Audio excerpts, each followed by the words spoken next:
మంచిర్యాల జిల్లా చెన్నూరు ప్రభుత్వ ఆసుపత్రిలో వివాదాస్పదంగా మారిన నర్సుల దినోత్సవ వేడుకలు. ఆసుపత్రి సూపరింటెండెంట్ సత్యనారాయణ గదిలో ఒక్క మగాడు సాంగ్ తో నర్సులతో కలిసి సూపరింటెండెంట్ చిన్నపాటి స్టెప్లతో డాన్సులు వేయడం చర్చనీయాంశంగా మారింది. డ్యూటీ టైంలో రోగులను గాలి కొదిలేసి చిందులు వేయడంతో గది నుంచి పెద్దగా శబ్దం, కేరింతలు రావడంతో ఈ తతంగం చూసిన రోగుల బంధువులు బెత్తరపోయారు. నర్సుల దినోత్సవ వేడుకలు అంటే నలుగురికి ఆదర్శంగా ఉండాలి కానీ ఇలా చిందులు వేయడం ఏంటని, ఇదేం కర్మరా బాబు అని తరలు పట్టుకున్నారు.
అది రావుండే రావుండే యాదన్న అది రావుండే రాజు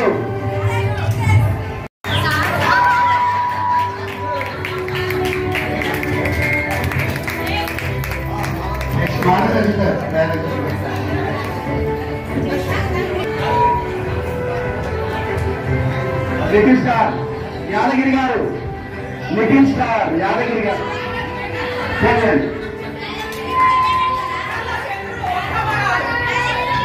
సన్మానం జరుగుతుందో